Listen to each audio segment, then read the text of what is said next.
नमस्कार, welcome to Shashank IAS. सबसे पहले मैं शशांक पाठक अपने सभी विद्यार्थियों का शशांक आईएएस के इस ऑनलाइन प्लेटफॉर्म पर हृदय की गहराइयों के साथ स्वागत करता हूं। माय डियर स्टूडेंट्स, आज हम लोग प्राचीन इतिहास के अंतर्गत जिस महत्वपूर्ण टॉपिक पर परिचर्चा करने जा रहे हैं वह इतिहास के अंतर्गत गुप्तोत्तर काल में वर्धन वंश के रूप में जाना जाता है। बहुत ही महत्वपूर्ण टॉपिक है। पूरे क्लास में आप लगातार बने रहिएगा और आपको यहां पर समझ में आएगा कि इस टॉपिक की क्या महत्ता है और एग्जाम के पॉइंट ऑफ व्यू से कितना महत्वपूर्ण विशेषता इस टॉपिक अपने अंदर समाहित किए हुए है। चलिए तो वर्धन वंश के बारे में हम बात करते हैं कि उससे पहले आप सभी को डेली जो इंफॉर्मेशन दिया जाता है उसको देते हुए आगे बढ़ते हैं। जी हाँ, once again welcome to Shashank IAS. और अभी तक जिन विद्यार्थियों ने जो है कोर्स को परचेज नहीं किया है, मैं उनको बता दूं कि ये संपूर्ण इतिहास के अंतर्गत इस कोर्स को कराया जा रहा है। संपूर्ण इतिहास एक समग्र अध्ययन जिसमें आप देखेंगे कि प्राचीन भारत, मध्यकालीन भारत, आधुनिक भारत, भारतीय कला और संस्कृति के साथ साथ विश्व इतिहास के महत्वपूर्ण सेगमेंट पर परिचर्चा की जाएगी। बात अगर फीस स्ट्रक्चर की करें तो संपूर्ण कोर्स की फीस 1199 रुपए है, लेकिन अगर आप वन टाइम पेमेंट करते हैं तो मात्र 999 रुपए में आप इस कोर्स को परचेज कर सकते हैं। जिन विद्यार्थियों ने अभी तक एप्लीकेशन को डाउनलोड नहीं किया है तो download my Android app from Google play store. आप गूगल प्ले स्टोर से जो है इस एप्लीकेशन को डाउनलोड कर सकते हैं। आप यहां पर देख सकते हैं शशांक आईएएस यहां पर लिखा हुआ है, उसके ठीक नीचे ट्रिगर एग्जाम। तो ध्यान में रखते हुए और आपके शशांक सर का इमेज यानी कि आपकी संस्था का इमेज, तो देर मत करिए, आज ही मुझे ज्वाइन करें और बेहतर करने का प्रयास हम आपके साथ करते हैं।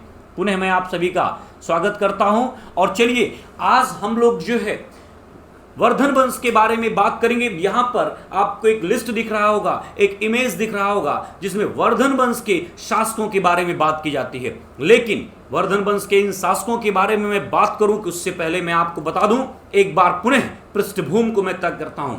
जिस समय मगध और उज्जैन जैसे परिक्षेत्र में गुप्त साम्राज्य अपने पतोन्मुख यानी कि पतन की ओर अग्रसर हो रहा था, उस समय उत्तर भारत के जो है स्थानेश्वर यानी कि हरियाणा और अंबाला, हरियाणा में अंबाला और कुरुक्षेत्र के क्षेत्र में स्थानेश्वर एक ऐसा जगह था जहां पर एक ऐसा चक्रवर्ती सम्राट जन्म ले रहा था जो इनकी क्षतिपूर्ति करने को तैयार था। जी हाँ, मैं बात कर रहा हूं हर्षवर्धन की। बट मैं हर्षवर्धन के बारे में भी तुरंत बात नहीं करूंगा, सबसे पहले उस बात को दोहराना चाहूंगा।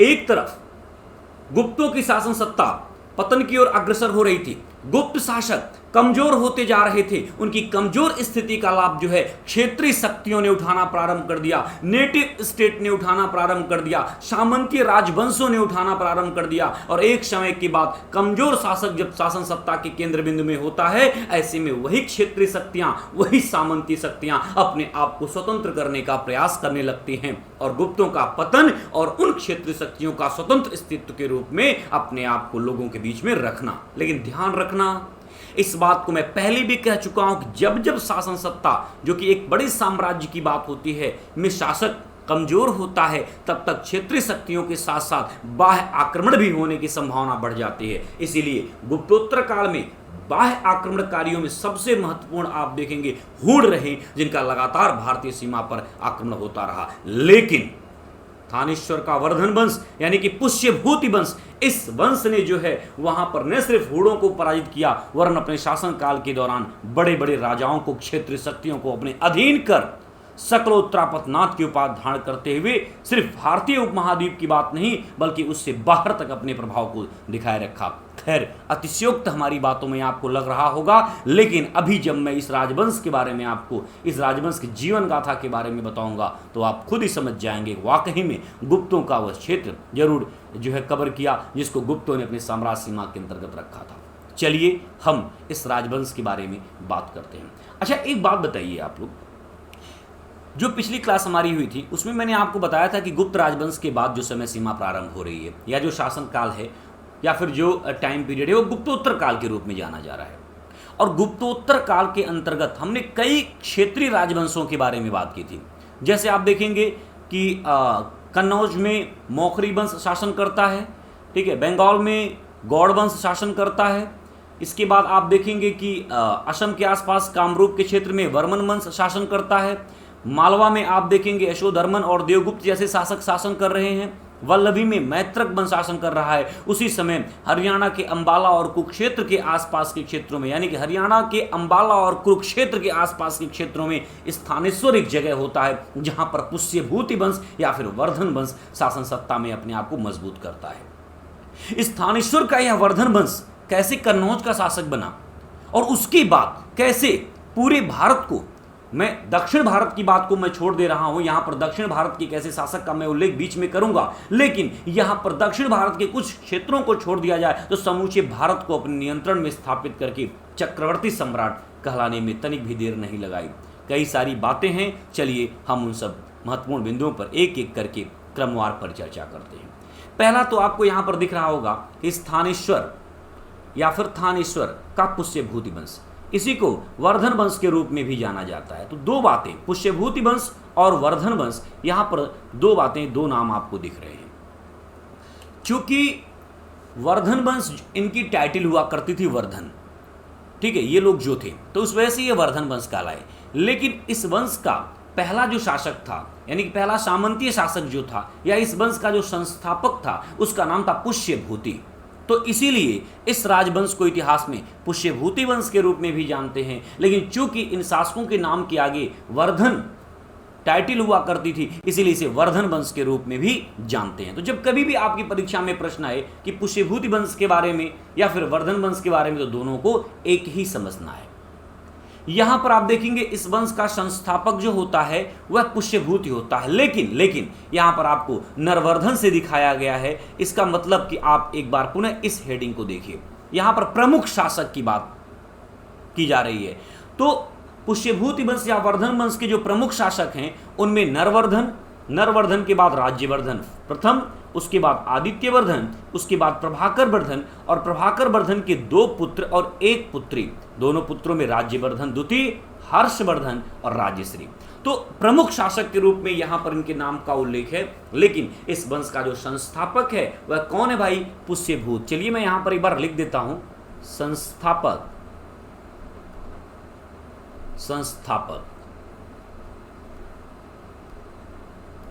पुष्यभूति, ठीक है। इसके बाद यहां पर क्रमवार प्रक्रिया दी गई है। लेकिन आपकी परीक्षा के दृष्टिकोण से जो सबसे अधिक महत्वपूर्ण होगा वह होगा हर्षवर्धन।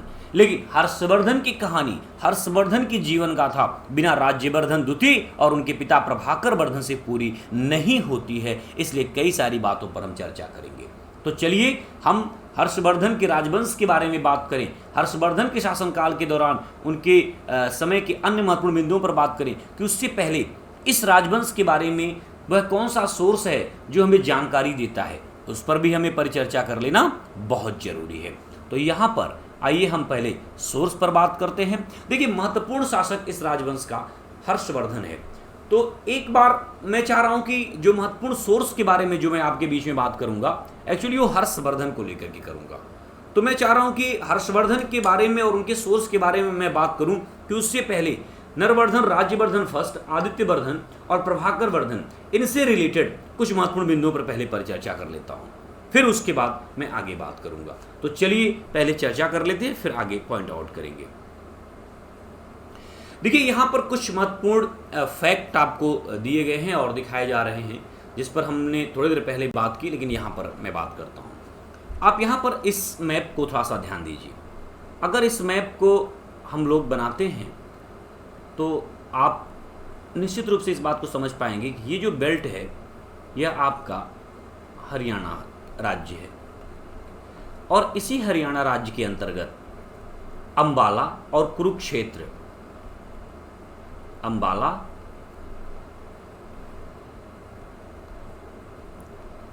और कुरुक्षेत्र, इन्हीं क्षेत्रीय विस्तार में आप देखेंगे एक जगह होता है स्थानेश्वर या थानेश्वर। विशेष करके इसी थानेश्वर या स्थानेश्वर को आप देखेंगे कुरुक्षेत्र के रूप में जाना जाता है, ठीक है। यहीं पर जो है पुष्यभूत नामक एक व्यक्ति ने, जो कि सामंती शासक के रूप में अपना जीवन प्रारंभ किया था, एक नए राजवंश की स्थापना करता है जिसको इतिहास में पुष्यभूति वंश के रूप में जाना जाता है। यहां पर पहली बात, यह स्थिति उस समय की है, यह कहानी उस समय की है जिस समय गुप्तों का शासन चल रहा था, जिस समय पूरे भारत में गुप्त शासन सत्ता थी लेकिन गुप्त कमजोर हो रहे थे। उस समय आप देखेंगे कि क्षेत्रीय शक्तियों का अभ्युदय हो रहा था। उन्हीं क्षेत्रीय शक्तियों में पुष्यभूति वंश भी था, यानी कि वर्धन वंश। तो आप यहां पर समझ गए होंगे, इस वंश का संस्थापक पुष्यभूति को माना जाता है।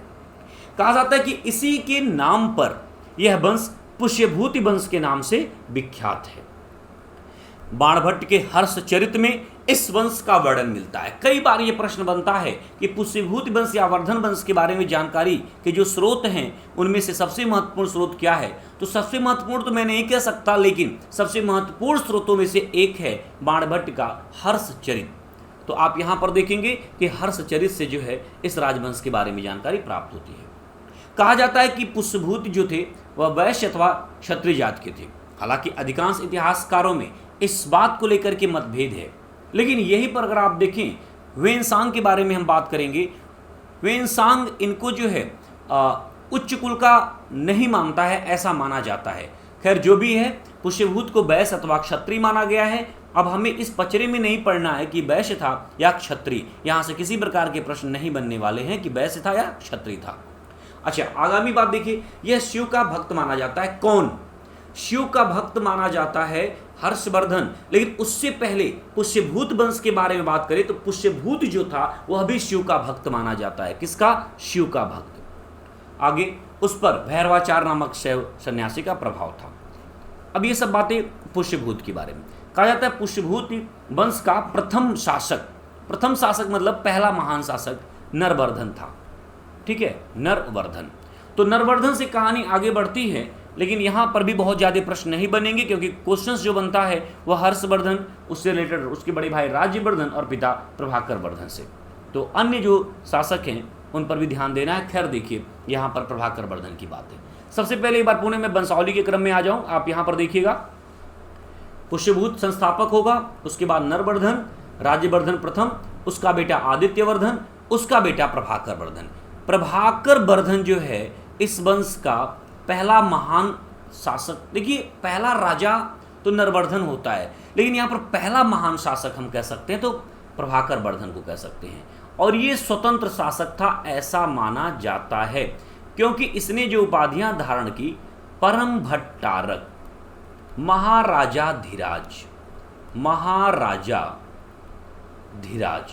तो अब इन उपाधियों से आप अच्छे से समझ गए होंगे कि जब कोई भी शासक परम भट्टारक या फिर महाराजा धीराज की उपाधि धारण करता है तो निश्चित रूप से वो राजाओं का राजा होता है या फिर स्वतंत्र राजा होता है।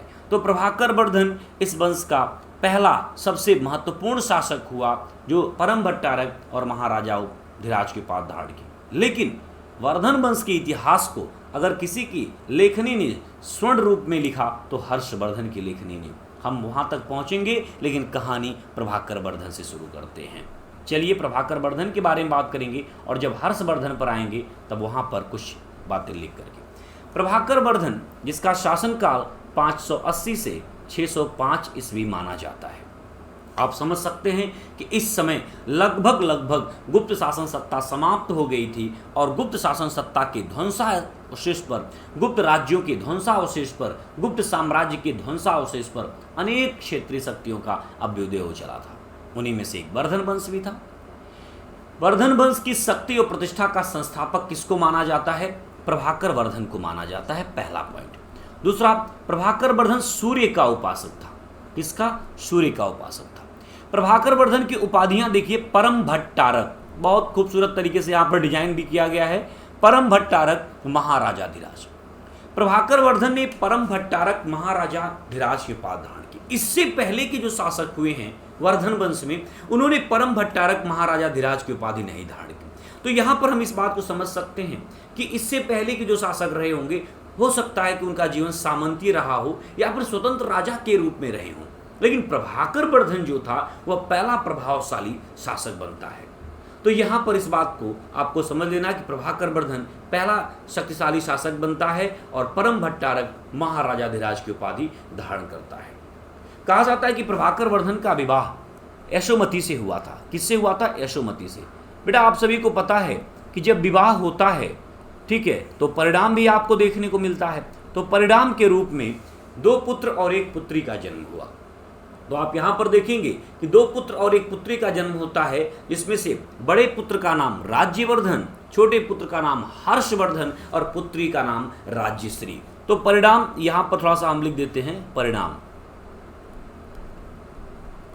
परिणाम का मतलब कि पुत्र पुत्रियों की अगर हम बात करें तो राज्यवर्धन, यहां पर राज्यवर्धन सेकंड हो जाएंगे, ये हर्षवर्धन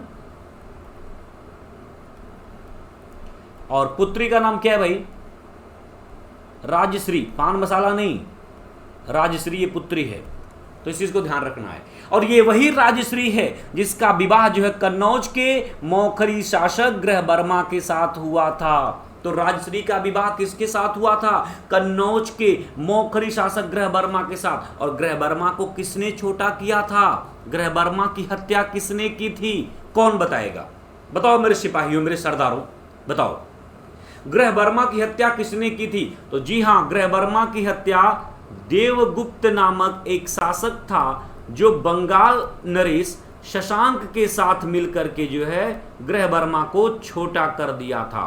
तो मालवा का शासक था देवगुप्त, कहां का शासक था, मालवा का। और शशांक कहां के शासक थे, बंगाल के, गौड़ नरेश शशांक बंगाल के। तो इन दोनों ने मिलकर के ग्रहबर्मा की हत्या कर दी थी, ठीक है, जो कि किसका पति था, राजश्री का। राजश्री किसकी बहन थी, हर्षवर्धन और राज्यवर्धन की। किसकी बेटी थी, प्रभाकर वर्धन की। कल भी हमने आपको बताया था कि गुप्तोत्तर काल में 2 गुट बन गया था, एक मालवा और बंगाल के शासक का, और दूसरा गुट जो था वह दूसरा गुट बना था मौखरियों का और वर्धन वंश के शासकों का। तो मौखरियों का तो बहुत जल्दी पतन हो गया था, क्योंकि आपको पता है कि ग्रहबर्मा के बाद एक शासक और हुआ, लेकिन अंतिम शासक ग्रहबर्मा ही माना जाता है।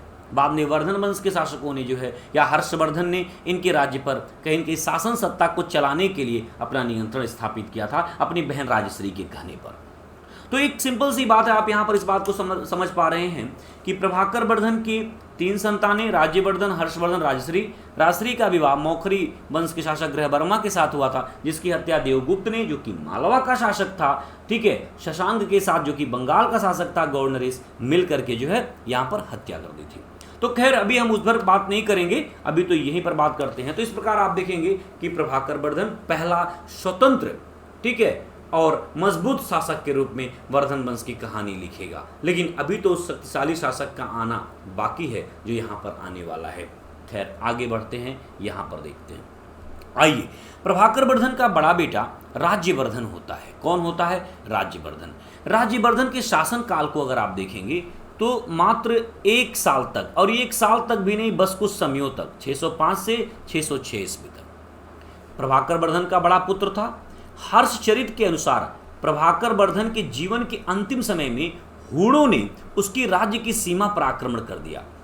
कहा जाता है कि प्रभाकर वर्धन बूढ़ा हो चला था, अस्वस्थ हो गया था, और जब प्रभाकर वर्धन अस्वस्थ हो गया उसी समय हूणों ने पश्चिमी सीमा पर आक्रमण करना शुरू कर दिया। यानी कि अगर फिर दोबारा से हम इस मैप को बनाएं तो आप यहां पर देखेंगे कि यही थानेश्वर होगा। तो ये जो बेल्ट है आप यहां पर देखेंगे, यहां पर हूणों का आक्रमण शुरू हो गया। जब हूणों का आक्रमण शुरू हो गया तो प्रभाकर वर्धन तो अस्वस्थ है, वह हूणों को पराजित करने के लिए नहीं जा सकता। तब उसने अपने बड़े बेटे राज्यवर्धन से कहा, बेटा राज्यवर्धन, उसने कहा जी पिताजी, जाओ हूणों को पराजित करो। राज्यवर्धन अपनी सेनाओं के साथ निकल पड़ता है हूणों को पराजित करने के लिए। कहा जाता है कि जब राज्यवर्धन हूणों को पराजित करने के लिए निकलता है, ठीक है, उस समय उसका छोटा भाई हर्षवर्धन वह भी अपने आप को रोक नहीं पाता और वह भी अपनी सेना के साथ जो है चलता है, यानी कि पीछे की तरफ चलता है अपने भाई के, और जो है दोनों हूणों को पराजित करने के लिए। लेकिन राज्यवर्धन, होता क्या है कि जब हर्षवर्धन और राज्यवर्धन जाते हैं हूणों को पराजित करने के लिए, तो राज्यवर्धन आगे की तरफ यानी कि काफी दूर चलता है, उसके पीछे हर्षवर्धन की सेना रहती है। तो हर्षवर्धन थोड़ा सा चंचल चितवन का था, तो वह एक जंगल में, एक वन में रुक जाता है और उस वन में वह आखेट करने लगता है, शिकार करने लगता है। जब वो आखेट और शिकार करने लगता है तो काफी समय लग जाता है। ऐसे में राज्यवर्धन जो होता है वह काफी दूर निकल जाता है और क्या करता है, हूणों के साथ युद्ध करता है और वह हूणों को पराजित कर देता है। कौन, राज्यवर्धन। तो राज्यवर्धन हूणों को पराजित कर देता है और हर्षवर्धन अभी शिकार खेल रहा है। छोटा है, मन लग गया होगा। हालांकि इस पर इतिहासकारों ने कई तरह के संशय को भी व्यक्त किया है। कुछ इतिहासकारों ने कहा कि हर्ष की यह चाल थी ताकि, समझ रहे हैं ना, कि भाई युद्ध करते हुए रण में मारा जाए और उसके बाद पिता अस्वस्थ हैं और अंततः शासन सत्ता हमारे नियंत्रण में आ जाएगी। लेकिन मैं कोई आक्षेप नहीं लगा रहा हूं हर्षवर्धन पर, मैं कोई आरोप नहीं लगा रहा हूं, ऐसा कुछ एक इतिहासकारों ने कहा। लेकिन जहां तक मैं समझ पा रहा हूं, हर्षवर्धन ऐसा नहीं सोचा होगा, क्योंकि उसकी जो क्रियाकलाप हैं आगे चल करके वह बताते हैं कि वह एक महान शासक था। वह अपनी महानता का जो आधार है, जो नींव है, इस प्रकार की सोच के साथ कभी नहीं डेवलप करेगा। खैर जो भी है, हर्षवर्धन वहां पर जंगल में शिकार करने लगता है। बड़ा भाई हूणों को पराजित करने में लग जाता है। तभी हर्षवर्धन का ममेरा भाई भंडी आता है। भंडी आता है, उसका ममेरा भाई होता है। कई इतिहास में अलग अलग नामों का भी उल्लेख है, बट यहाँ पर आप उस चीज़ को देखेंगे कि ममेरा भाई भंडी आता है और हर्षवर्धन से कहता है कि आपके पिता का स्वास्थ्य बहुत खराब है, बहुत खराब है, आप जल्द ही चलें वापस।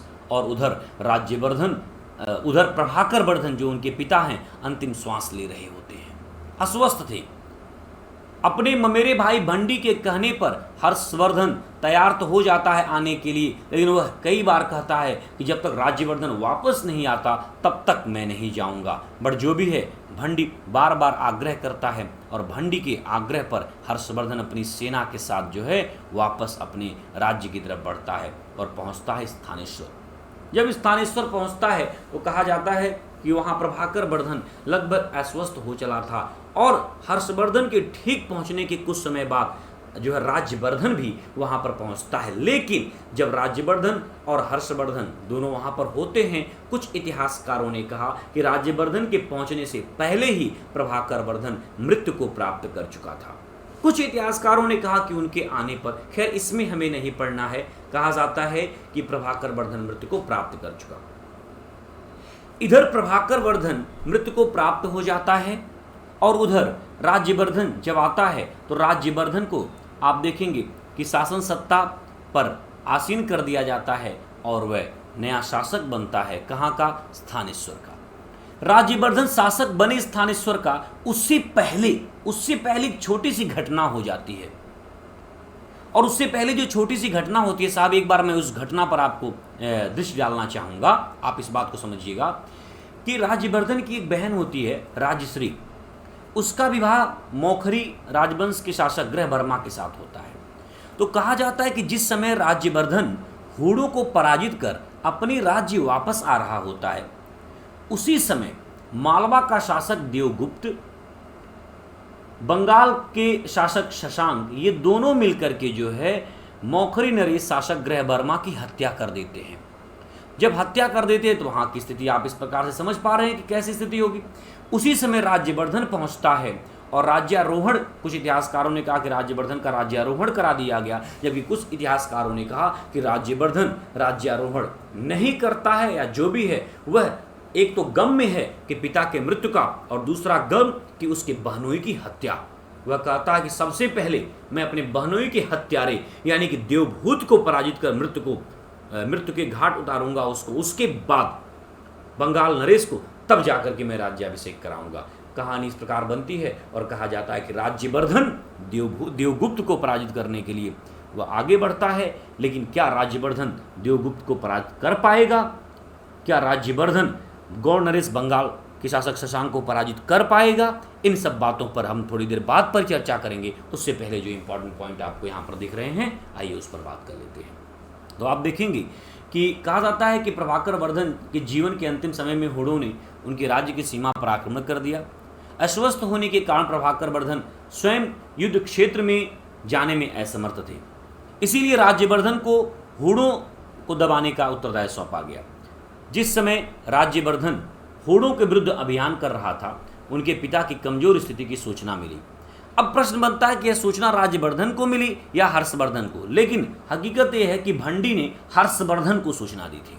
सूचना पाकर, अब यहाँ पर कुछ पॉइंट्स में राज्यवर्धन को, बट मैं फिर कह रहा हूँ कि हर्षवर्धन को सूचना पाकर वह स्थानेश्वर लौटा, परंतु उस समय तक प्रभाकर वर्धन की मृत्यु हो चुकी थी।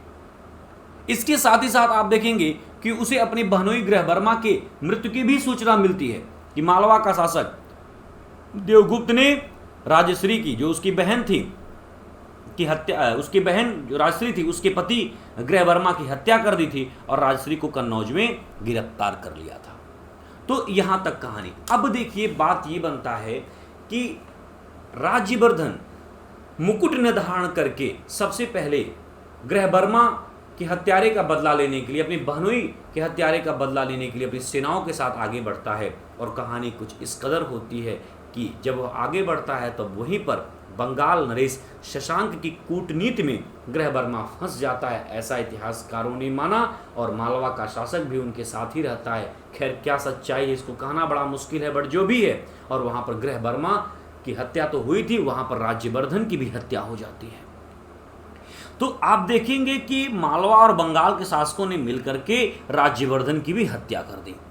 अब जब राज्यवर्धन की हत्या हो जाती है तब हर्षवर्धन पागल हो जाता है। उधर राज्यवर्धन की हत्या, उधर हर्षवर्धन 606 ईस्वी में शासक बनता है और शासक बनने के बाद वह सबसे पहले अपने बहनोई और अपने भाई के हत्यारे, ठीक है, उनकी हत्या का बदला लेने के लिए अपनी सेनाओं के साथ आगे बढ़ता है। हर्षवर्धन जब अपनी सेनाओं के साथ आगे बढ़ रहा था उसी समय की कहानी है कि वहां पर एक दूत आता है और कहता है कि सम्राट आप अभी आगे ना बढ़ें, क्योंकि सूचना मिली है कि आपकी बहन राजश्री जो है वह विक्षिप्त होकर के जो है विंध्य के जंगलों में भटक रही है और अपने आप को मृत्यु को स्वीकार करने के लिए जा रही है, मृत्यु के आवरण को ओढ़ने जा रही है। कहा जाता है कि हर्षवर्धन जो है अपने भाई के हत्यारे और बहनोई के हत्यारे से बदला लेने के लिए उस समय तक रुक जाता है जब तक कि अपनी बहन को सुरक्षित ना कर ले। फिर वहीं से जो है अपनी बहन को बचाने के लिए विंध्य के जंगलों में चला जाता है। लेकिन कई सारी बातें होंगी, उससे पहले यहाँ पर कुछ बातों को हम लोग देख लेते हैं। तो यहाँ पर आप देखेंगे हर्ष के साम्राज्य की अगर हम बात करें तो हर्ष का साम्राज्य, ये जो आपको कलर दिख रहा है ये पूरा का पूरा हर्ष का साम्राज्य, एक बहुत बड़े भूभाग पर हर्षवर्धन का साम्राज्य रहा। मैं ये नहीं कहता कि संपूर्ण भारत पर, लेकिन उत्तर भारत के अधिकांश क्षेत्रों पर हर्षवर्धन का साम्राज्य रहा। अब हर्षवर्धन के बारे में जानकारी हमें कहाँ से प्राप्त होती है? थोड़ी देर पहले हमने आपसे कहा था कि हर्षवर्धन के बारे में या वर्धन वंश के बारे में जो जानकारी के स्रोत हैं उस पर हम आपसे विस्तार में परिचर्चा करेंगे। तो आइए सबसे पहले जानकारी के स्रोत पर बात कर लेते हैं, फिर उसके बाद हर्षवर्धन के बारे में बात करेंगे। देखिए यह क्लास जो है जो आपके बीच में चल रहा है यह 2 खंडों में क्लास होगा और आज वर्धन वंश पार्ट 1 होगा, कल वर्धन वंश पार्ट 2 होगा। तो चलिए सबसे पहले जो है हर्षवर्धन के बारे में या वर्धन वंश के बारे में जानकारी के जो स्रोत हैं उस पर हम लोग बात कर लेते हैं।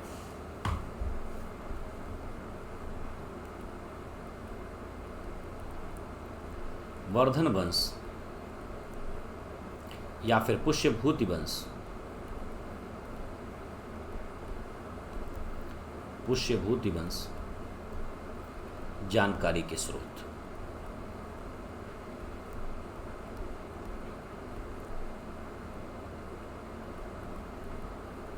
जानकारी के स्रोत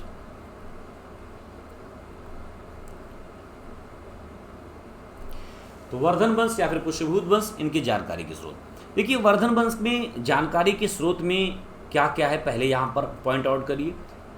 सबसे पहले तो आप देखेंगे कि साहित्य,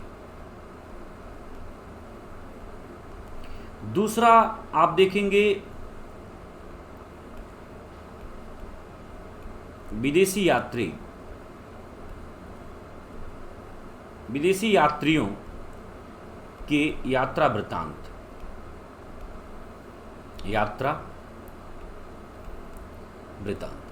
और तीसरा आप देखेंगे अभिलेखीय साक्ष्य।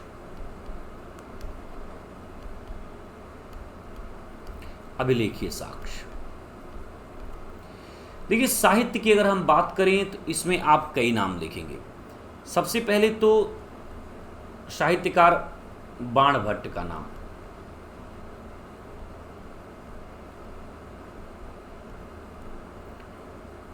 इसके अलावा बाणभट्ट के अलावा आप देखेंगे मयूर,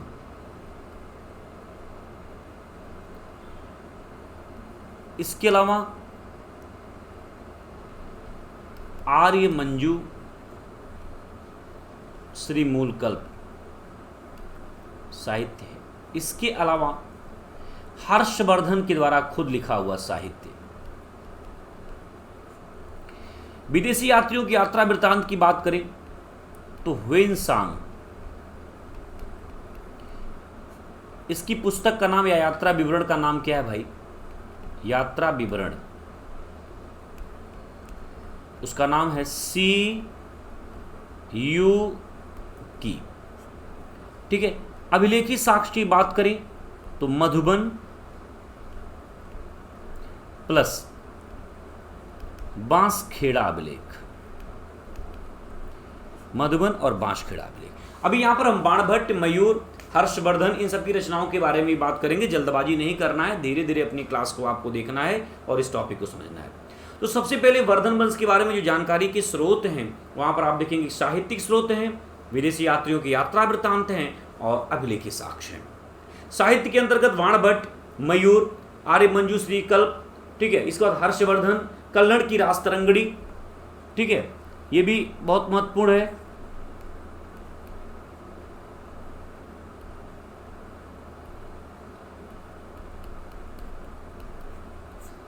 ठीक है। इसके अलावा यहां पर सारी बातें, तो ये सब जानकारी के स्रोत हैं। अब चलिए हम एक एक करके इन पर बात करेंगे। ठीक है।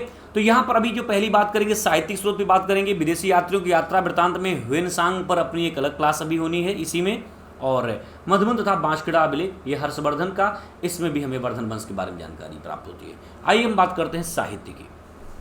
चलिए साहित्य,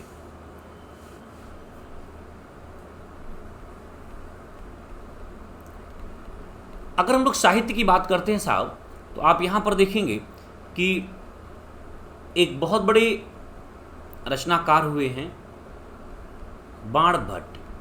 दरअसल ये हर्ष के दरबारी कवि भी थे। हर्ष के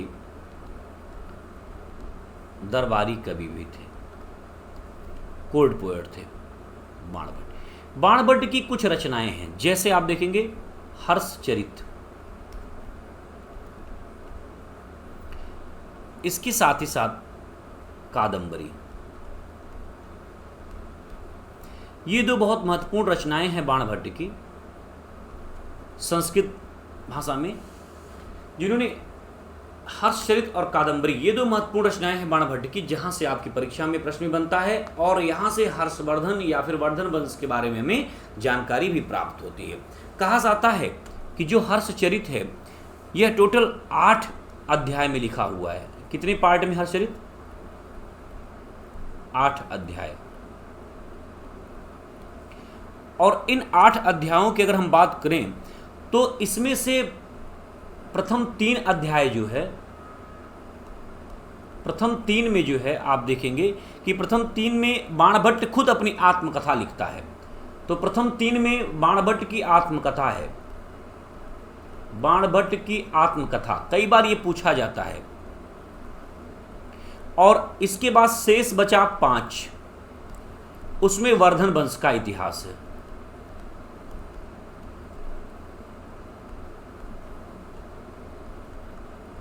तो आपको यहां पर इस चीज को ध्यान देना है कि शेष 5 में विशेष करके हर्षवर्धन का चरित्र जीवन परिचय, वर्धन वंश में हर्षवर्धन का, तो ये कई बार परीक्षा में प्रश्न पूछा जाता है। यहां पर आप इसको ध्यान देंगे कि टोटल 8 अध्याय हैं हर्षचरित में। इसमें से प्रथम 3 में बाणभट्ट ने अपनी आत्मकथा, अपनी जीवनी के बारे में बात की, और शेष 5 में वर्धन वंश का इतिहास, इसमें विशेष करके हर्षवर्धन के जीवन काल के बारे में परिचर्चा मिलती है। वहीं पर अगर हम लोग कादंबरी की बात करें तो आप यहां पर देखेंगे कि कादंबरी अपने समय की श्रेष्ठ साहित्यिक ग्रंथ है, संस्कृत साहित्य का श्रेष्ठ ग्रंथ है, संस्कृत साहित्य का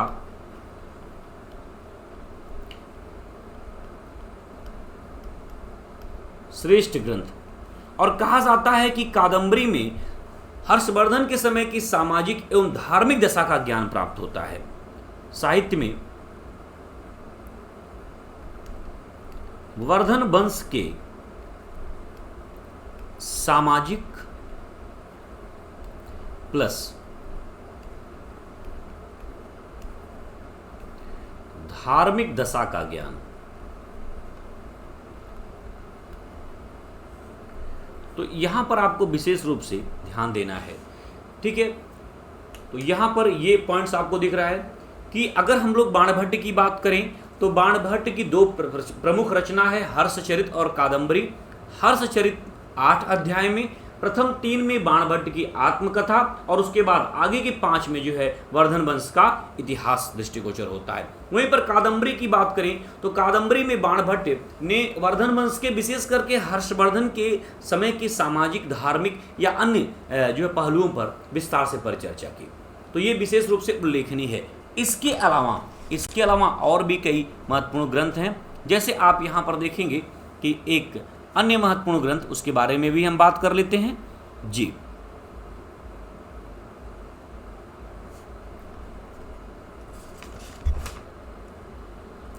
आप लोगों के लिए कड़ी मेहनत तो करनी पड़ जाती है, जिसके लिए कई सारे सोर्स को भी लगातार हमें देखना पड़ता है ताकि पॉइंट्स छूटे ना।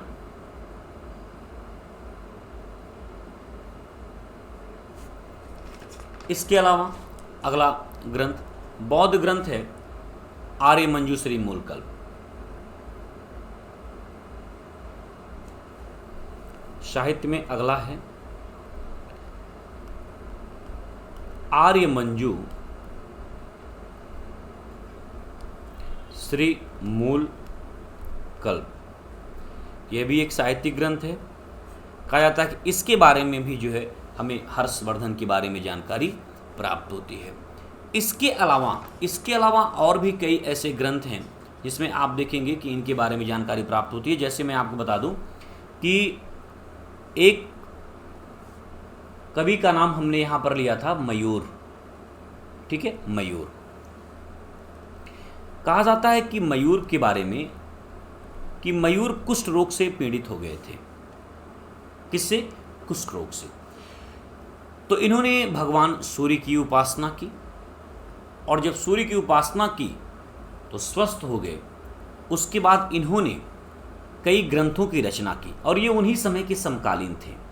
तो मयूर ने एक ग्रंथ की रचना की जिसका नाम था सूर्य शतक। सूर्य शतक और इसके अलावा मयूर शतक। तो सूर्य शतक और मयूर शतक की भी रचना हुई और कहा जाता है कि इन ग्रंथों में आप देखेंगे कि उस समय के यानी कि हर्षवर्धन के समय के कई सारे महत्वपूर्ण बिंदुओं पर परिचर्चा हुई है। तो मेरा कहने का मतलब कि आपने बाणभट्ट को देखा, मयूर को देखा, इन लोगों ने अपने साहित्यिक रचनाओं में जो है हर्षवर्धन के बारे में विस्तार से जानकारी दी। इसके अलावा हर्षवर्धन के दरबार में हरिदत्त और जयसेन जैसे प्रसिद्ध विद्वान भी रहते थे। इसके अलावा हर्षवर्धन के दरबार में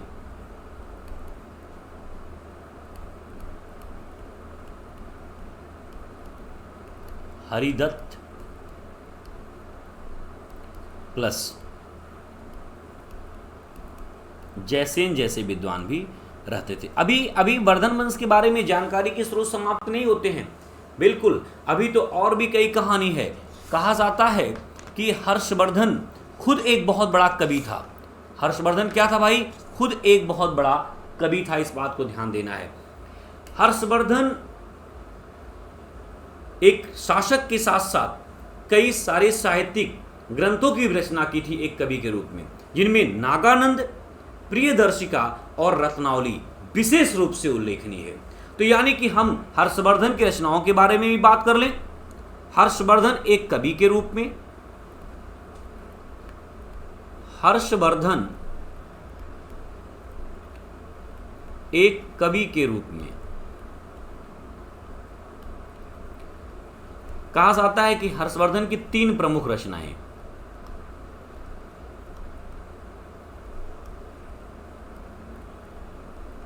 जिनमें नंबर 1 नागानंद या नागानंद, नंबर 2 प्रियदर्शिका, नंबर 3 रत्नावली। कहा जाता है कि ये सभी जो ग्रंथ हैं ना, ये तीनों ग्रंथ, तीनों प्रमुख रचनाएं संस्कृत भाषा में लिखी गई हैं। लेकिन यहाँ पर एक बात है, कुछ इतिहासकारों ने कहा कि हर्षवर्धन इन मतलब साहित्यों की रचना नहीं किया था, यानी कि नागानंद, प्रियदर्शिका और रत्नावली, इन ग्रंथों की रचना वो नहीं किया था, बल्कि बाणभट्ट को उसने अच्छी खासी रकम दे करके या बाणभट्ट से ही नागानंद, प्रियदर्शिका और रत्नावली जैसे इन ग्रंथों की रचना कराई थी। लेकिन इन बातों पर इतिहासकारों में पर्याप्त मतभेद है, पर्याप्त डिबेट है। इसलिए हमें उन डिबेट में अभी नहीं पढ़ना है, हमें स्वीकार करना है कि हर्षवर्धन एक कवि के रूप में 3 प्रमुख महत्वपूर्ण ग्रंथों की रचना की, इनमें नागानंद, प्रियदर्शिका और रत्नावली का उल्लेख किया जाता है। अब कई बार प्रश्न बनता है कि नागानंद में या नागानंद की कथा क्या है, प्रियदर्शिका की कथा क्या है, रत्नावली की भी कथा क्या है। तो यहाँ पर मैं आपको संक्षिप्त में बता देता हूँ, जो कि परीक्षा के लिए पर्याप्त होगा। जैसे अगर हम लोग नागानंद की बात करें तो कहा जाता है कि यह बौद्ध धर्म से प्रभावित रचना थी। ठीक है, बौद्ध धर्म से प्रभावित रचना।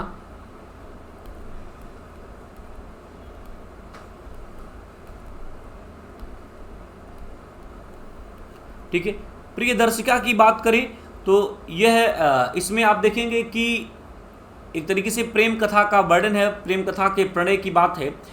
कहा जाता है कि वत्स नरेश उदयन, वत्स नरेश उदयन और उनकी रानी, रानी कौन है?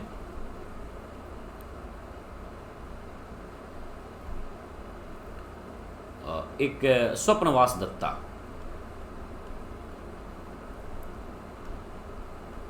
की कथा है। और विशेष करके वत्स नरेश उदयन जब अपने राज्य में होता है, अंतःपुर में होता है।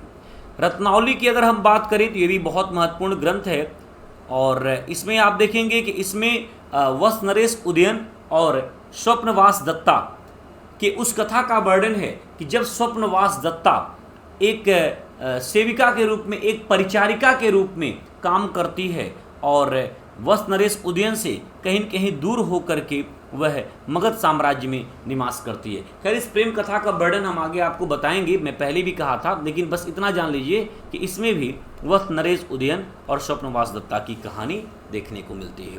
तो ये 3 महत्वपूर्ण ग्रंथ हैं जो कि एग्जाम के पॉइंट ऑफ व्यू से महत्वपूर्ण है।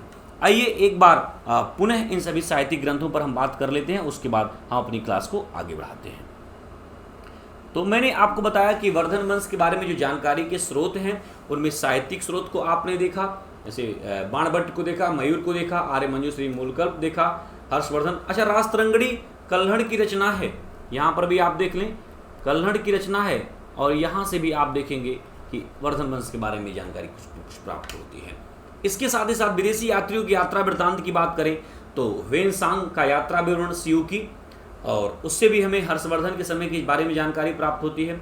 और हर्षवर्धन का खुद अपना उसका एक अभिलेखी साक्ष्य है, मधुबन और वांसखेड़ा, वहाँ से भी जो है हमें वर्धन वंश के बारे में जानकारी प्राप्त होती है। तो यहाँ तक की बातें आपको शायद सहजता के साथ समझ में आई होंगी, कठिनाई, सारे पॉइंट्स को आपको याद करना है, सारे पॉइंट्स को। अब एक बार पुनः हम वहाँ चलते हैं जहाँ से हर्षवर्धन के राज्यारोहण की कहानी आपके बीच में रखते हैं।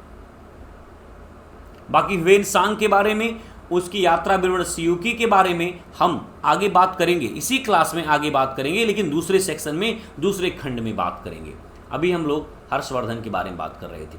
तो आप यहाँ पर देखेंगे कि शासक सम्राट हर्षवर्धन 606 ईस्वी से लेकर के 647 ईस्वी तक, जिनके शासनकाल के बारे में हम लोग बात करने जा रहे हैं, 647 तक यह हर्षवर्धन का शासनकाल होगा। देखिए, हर्षवर्धन जब शासक बनता है, उसके साम्राज्य की बात करें तो आप देखिए किस तरह से उसका साम्राज्य विस्तार हुआ है। आप यहाँ पर देख पा रहे हैं पूरा का पूरा है जो बेल्ट है हर्षवर्धन का है। लगभग उत्तर भारत के उन सभी राज्यों पर उसका नियंत्रण था जो बहुत मजबूत था, बहुत मजबूत था। चलिए इनके बारे में थोड़ा सा संक्षिप्त में, इनके जीवन परिचय के बारे में आज बात कर लेते हैं। बाकी इनकी उपलब्धियों का, इनके युद्धों का, इनके विजयों का उल्लेख हम अगली क्लास में करेंगे। आज की इस कक्षा कार्यक्रम में नहीं करेंगे, जो है गुप्तोत्तर काल में हर्षवर्धन पार्ट सेकंड में करेंगे, लेकिन एक सामान्य परिचय यहाँ पर आप देखेंगे। हर्षवर्धन जन्म 591 ईस्वी के आसपास, ठीक है। किस वंश का था हर्षवर्धन? तो पुष्यभूति वंश का था। किस वंश का था? पुष्यभूति वंश का था। पिता प्रभाकर वर्धन, माता यशोमती। इसका अन्य नाम आप देखेंगे, उपनाम शिलादित्य। स्वयं हर्ष स्वयं को महाराज के स्थान पर कुमार कहता है, लेकिन इसे शिलादित्य कहा जाता था, और यह अपने आप को कुमार कहना ज़्यादा जो है अच्छा महसूस करता है कि लोग इसे कुमार कहें। इसका भाई राज्यवर्धन, बहन राज्यश्री, ठीक है। हर्षवर्धन पुष्यभूत वंश का सर्वाधिक प्रतापी राजा था, इसको भी ध्यान देना है। हर्षवर्धन ने अपनी राजधानी जो है थानेश्वर से कन्नौज स्थानांतरित की, लेकिन इसकी कहानी मैं आपको अभी नहीं सेकंड पार्ट में बताऊंगा कि आखिर में ऐसी क्या परिस्थितियां बनी जिसकी वजह से हर्षवर्धन अपनी राजधानी स्थानेश्वर से कन्नौज स्थानांतरित करता है। कहा जाता है कि हर्ष ने अपने दरबार में कादंबरी और हर्षचरित के रचयिता बाणभट्ट, इसके साथ ही साथ सुभाषित वली के रचयिता मयूर और चीनी विद्वान ह्वेनसांग, जो कि सियुकी के रचनाकार थे, को आश्रय दिया। इसके साथ ही साथ हमने आपको अन्य और नामों से भी अभिहित कराया था, जिसको आपने देखा। तो इस तरह से यह एक महत्वपूर्ण बिंदु था जिस पर हम लोग बात किए, और यहाँ पर थोड़ा सा एक पॉइंट्स और हम बात कर लेते हैं, उसके बाद हम अपनी क्लास को समाप्त करेंगे और पुनः जो है हर्षवर्धन से उसके साम्राज्य विस्तार से क्लास शुरू करेंगे। कहा जाता है कि चीनी स्रोतों में हर्षवर्धन को मगध राज भी कहा गया है। ये छोटे छोटे पॉइंट्स हैं, इसको आप याद कर लेंगे। राज्यवर्धन की हत्या के पश्चात 606 ईस्वी में हर्षवर्धन थानेश्वर का शासक बनता है। कहाँ का? थानेश्वर का शासक बना 606 ईस्वी में। राजा बनते ही उसने शशांक तथा देवगुप्त से बदला लेने की प्रतिज्ञा की और कन्नौज यानी कि बहन की सुरक्षा के लिए वह आगे बढ़ता है। परिस्थितियों को हमने आपको बताया था। इसके बाद कहा जाता है कि रास्ते में उसे ह्वेनसांग यानी कि कामरूप के राजा भास्कर बर्मन का दूत मिला, जिसने हर्ष से मित्रता का प्रस्ताव रखा और हर्ष ने स्वीकार कर लिया। इस पर भी एक बहुत बड़ी कहानी है, क्षमा चाहूँगा, ह्वेनसांग निकल गया, हंसवेग, एक्सट्रीमली सॉरी, हंसवेग, ह्वेनसांग नहीं, हंसवेग, ठीक है। और हर्ष ने इसे स्वीकार कर लिया। अब यहाँ पर एक कहानी है, मैं आपको बता दूँ, जिसको आपको समझ लेना है कि जब हर्षवर्धन अपने जो है भाई के हत्यारे का बदला लेने के लिए आगे बढ़ता है, उससे बदला लेने के लिए, तभी उसको जानकारी होती है कि चीनी यात्री ह्वेनसांग, ठीक है, वह कामरूप के राजा भास्कर बर्मन के दरबार में है। तो हर्षवर्धन ने इच्छा जाहिर की थी और कहा था कि ह्वेनसांग को हमारे दरबार में भेज देना। देखिए, ह्वेनसांग भास्कर बर्मन के भी दरबार में राजदूत के रूप में रहा, हर्षवर्धन के भी दरबार में राजदूत के रूप में रहा, पुलकेशिन द्वितीय के दरबार में भी वह राजदूत के रूप में रहा। तो जब ह्वेनसांग ऐसा कहता है तो भास्कर बर्मन मना कर देता है। तब ह्वेनसांग अपनी सेनाओं के साथ जो है कामरूप की तरफ आगे बढ़ने लगता है। जब ही उससे हंसवेग नामक एक दूत मुलाकात करता है और मित्रता का प्रस्ताव रखता है और क्षमा मांगता है। हर्ष ने उसे स्वीकार किया था, भास्कर बर्मन को माफ कर दिया था और मित्र बना लिया था। इसलिए आप देखेंगे कि जब साम्राज्य विस्तार की बात करते हैं, देखिए कामरूप को इसने अपने नियंत्रण में नहीं लिया था, ठीक है। और आखिरी लाइन आज का यहाँ पर हम लोग देखेंगे इसमें कि आगे बढ़ने पर उसे मंडी, या फिर एक और नाम हमने आपको बताया था भंडी, जो इसका ममेरा भाई था, वह बहुत इसको सूचना देता था। और जब ये आगे बढ़ रहा था, यानी कि मालवा के शासक और शशांक को पराजित करने के लिए, जब भी उसको सूचना दी गई कि राजश्री कैद से मुक्त हो गई है और वह विंध्याचल के पर्वत पर सती होने चली गई। अब प्रश्न उठता है कि क्या हर्षवर्धन देवगुप्त को पराजित करने के लिए आगे बढ़ेगा? क्या हर्षवर्धन बंगाल नरेश शशांक को पराजित करने के लिए आगे बढ़ेगा? या फिर क्या हर्षवर्धन अपनी बहन को बचाने के लिए कि वह सती ना हो उसके लिए आगे बढ़ेगा?